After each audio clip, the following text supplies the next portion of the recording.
I guess most of you already know NetNod, but we've been around since 1996, where we were founded by the TU Foundation, which is a foundation that is neutral and independent, and its sole purpose is to provide resiliency and availability and redundancy for internet in the Nordics. Next year we are celebrating 30 years. We are today just over 50 employees, and we provide our services and support for 24/7. We are experts who provide rock-solid service for the good of the internet. And some examples of what we do is we operate the largest internet exchange in the Nordics. We manage iRoot, one of the 13 root DNS name servers. We provide DNS services to enterprises and some of the largest TLDs around the whole world from over 90 different sites around on the internet. And we also run a world-class timing service for Sweden.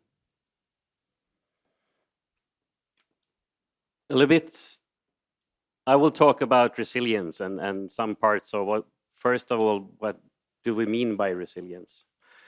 And then an example from the real world in Sweden, where what happens if you don't have resilience. A little bit also about how we think and design our services, and continuing with the funding of resilience based on the Swedish model, and some of the resilience initiatives that we are participating also in Sweden. And last but not least, a summary where what can you as operator do?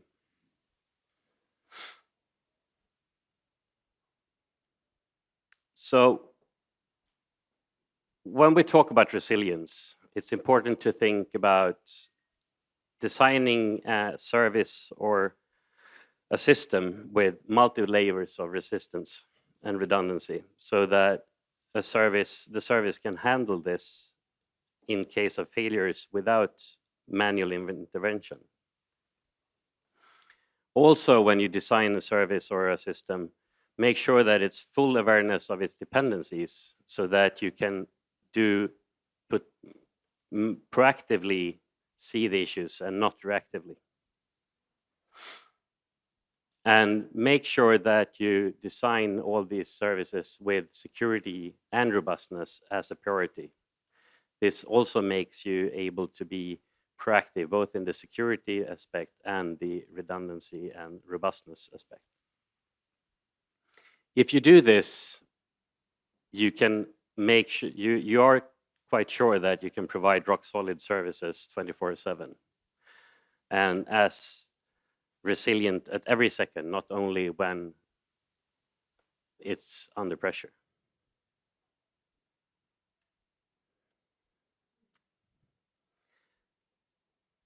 A little bit of an incident that started in 23rd of September 2013, which is one of the starts of many work that PTS, the Swedish regulator, did. During just after lunch, the 23rd, there was a short in a high voltage cable in a tunnel under Stockholm. The protective circuits disconnected the cable directly, but unfortunately started a fire in the cable. This cable was in a really bad place, so the fire department chose to not put the fire out because it was no radio coverage, hard to get in, an extreme amount of smoke developed in these tunnels. This caused the tunnel to burn, and all the cables in the tunnel burned. And the damaged part of this tunnel was actually 150 meters. Not only the cables was affected, but also the tunnel itself. The extreme heat in this tunnel made the tunnel to cave in some parts. So before you can actually repair and restore the services that went through this tunnel, you had to make sure that the tunnel was safe to go into and work in. This caused one of the biggest outages and the longest outages in the history in Stockholm. More than 70 base stations was knocked out and unavailable for 3 days. Over 20,000 customers from broadband, TV, and telephony was out for several weeks. And the interesting part is that most of you think that, well, this was only customers located locally in Stockholm. Actually not, no. There was some operators that had their core connections through this tunnel. So there were actually customers outside of Stockholm affected by this tunnel fire. The Swedish regulator PDS made an analysis and came up with 3 distinct reports what to do to prevent these things to happening again. Build stronger redundancy so that your networks, both the access networks and the core networks, could handle such a failure. Make sure that you think and design the fiber network. This is not the router network, right? The fiber network so that you actually can reroute and prioritize fibers through other ways if something happens. And last but not least, plan better and be more prepared for, it's not if these things happen, it's when. There is another history even further back that's in 2002 and 2003, there was another tunnel fire in Stockholm. So this wasn't the first one.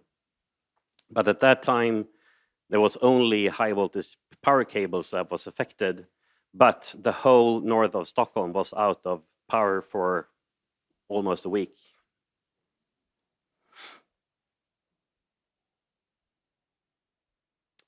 The famous saying by Mike Tyson, everyone has a plan until you get punched in the mouth.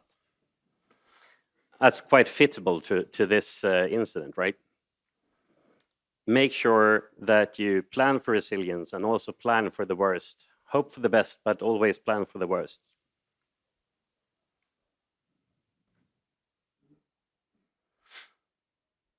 A little bit continuing on how we think and how we design and how we do when we design and build IXs. Our IXs is always fully redundant design. Both redundant connections on a connection level between data centers and internally for the IX.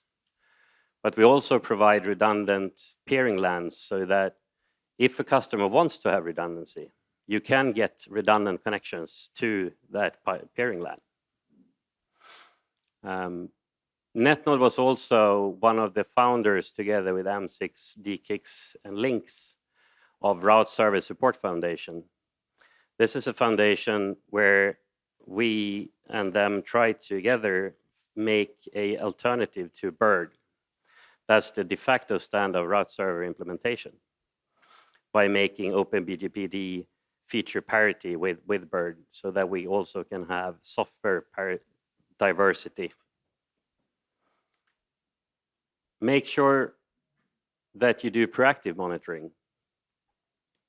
And we build a robust organization that are able to handle all kinds of issues and incidents that could happen. And we make regular both tests and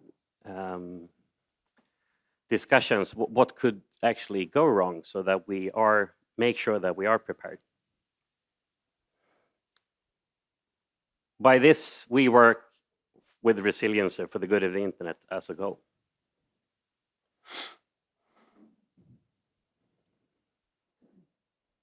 I guess no one of you have not read about the many sea cables that has been cut lately and the increase of incidents in sea cables. This is a quite talking example.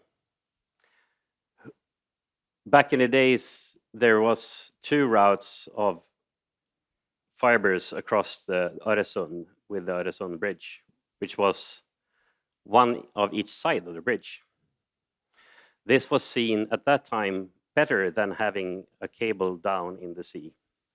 Maybe not for if the bridge went down, but it will, if you take these both together, you can build resilience in a better way so that you have both best of both ways.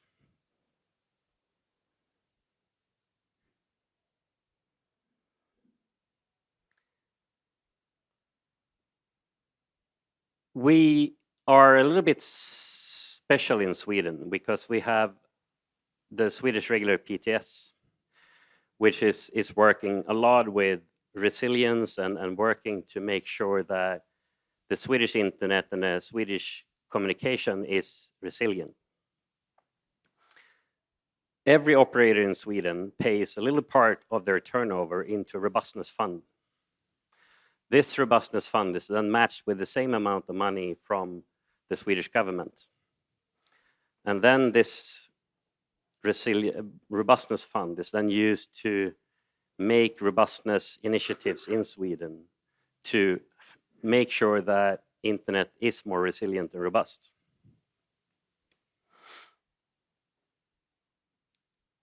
This is a press release from the Swedish Ministry of Finance and Ministry of Defense, and cited by Carl-Oskar Bolin, the Minister of Civil Defense. Public and private partnership is crucial for building a strong and resilient total defense, as large part of Sweden's critical infrastructure is owned and operated by private entities. And then the government assigned PTS to important step in strengthening resilience to digital infrastructure. Here it's really important to see that you need to make sure that you help and talk between public and private sector, because the private sector cannot focus on building resilience on their own, because this is a market-driven approach. Then the public-private partnerships is really important, and make sure that you put the right focus at the right places. Going back to PTS and some of the initiatives that PTS has been working with for making Sweden more resilient. On top of being the regulator and saying that you mobile operators need to have battery backed up mobile stations for an amount of time, which is a requirement put onto the operators. They actually also finance mobile backup power for mobile sites in case of an extreme emergency. Like, for example, like the issue we had with water, extreme rain and water erosion in the middle of Sweden last week. Then these mobile power sites can be, the mobile power could be put out to make sure that the sites is operating anyway. They also fund building a transportable mobile base station that everybody as a mobile operator can use. All the mobile operators can actually use this mobile base station. So if they're an extreme like hurricane or something where there is an extended area of mobile base stations can't be used, then they can make these transportable mobile stations. And also in the fiber part of they improve both process and material availability for repairing and also equipment for repairing fiber cables. They also put together mobile repair, sort of a van where you can make more repairs if there was a incident or a big happening. They also work a little bit like Kjetil earlier talked about a project called Regional Robustness, where the focus is to improve robustness for communications in Sweden. I'll come back to that a little bit later.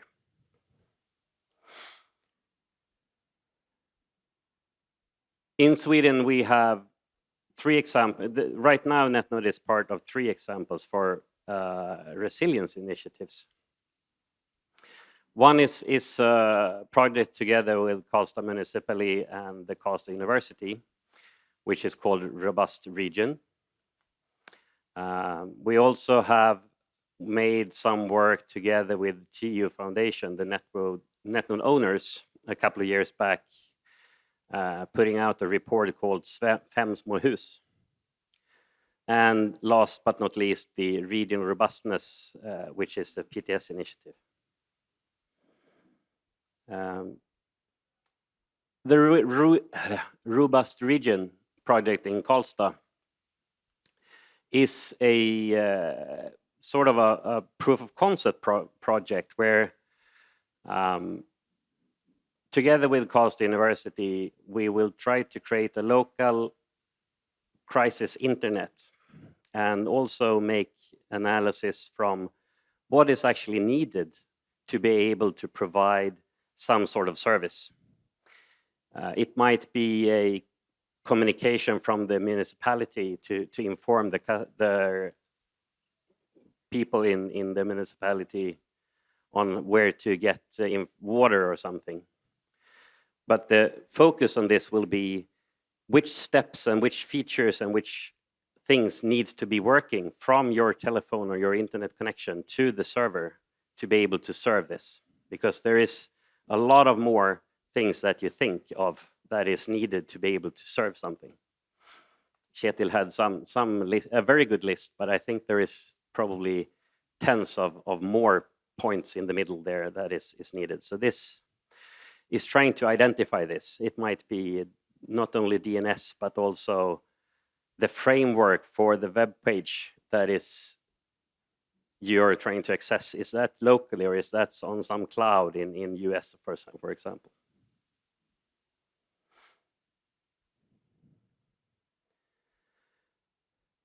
Then we have the work together with TU Foundation on their initiative. TU Foundation, NetNod, and some representatives from the internet industry in Sweden sat down and had a discussion. What if we would build something that is extremely robust and can handle anything that could happen? Remove the costs, focus on building resiliency. That target design ended up in a report called 5 små hus, where it included one part for decentralized design.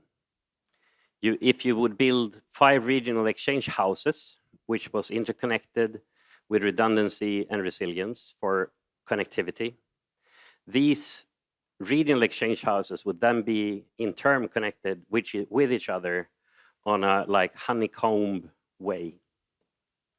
On top of that, you design a solution based on IPv6 to be able to route the customers over other operators' networks if one operator was unavailable. And last but not least, you could put in servers or solutions in these regional exchange houses to be able to provide emergency services or decentralized services, to be able to have an end-to-end solution for it. This is a target design. It's not going to be ever implemented, but the idea is still, how do you make and build this robust? The basic ideas of 5 små hus was taken from the report and incorporated together with PTS project, Regional Robustness. Here, PTS sat down together with network operators, NetNod in Sweden, and started a project where they planned to establish 18 different places where you can exchange traffic between operators. By using this then if something happens and in a place of heightened alert or worst case war, these connectivity places could be used for helping each other and making sure that internet and connectivity is still working in a place of crisis. This needs to be done before the actual crisis happens, because this cannot be done after the fact. And finishing off phase one with connectivity, there will also be work together with operators and see how can we use this ability to exchange traffic to help each other in a case of crisis. What can you do with these sort of tools of connectivity to make sure that internet connectivity is still working?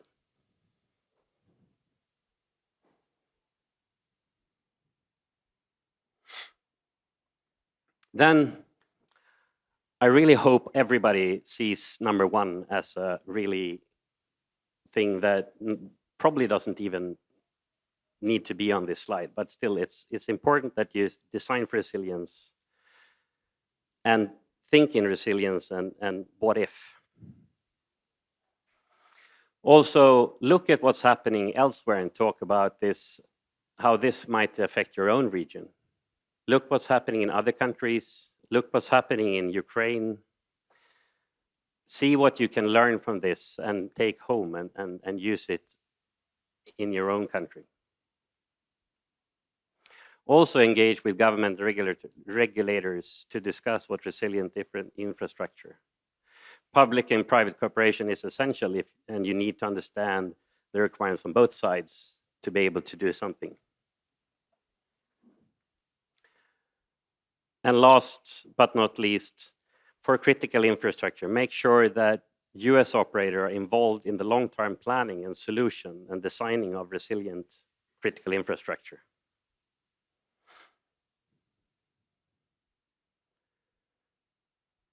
This is the end of my presentation about resilience. Is there any questions so far?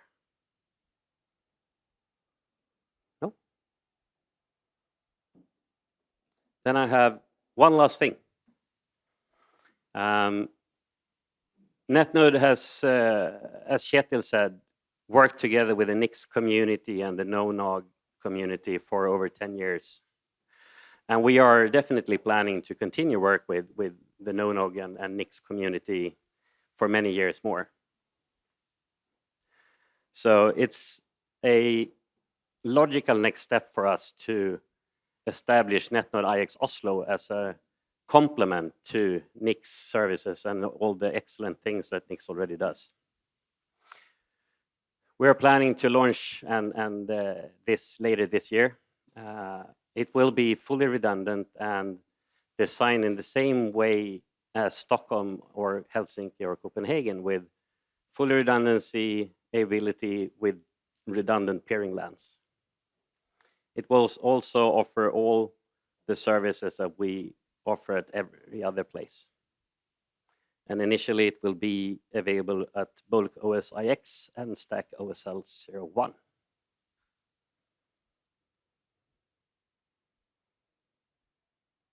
That's it.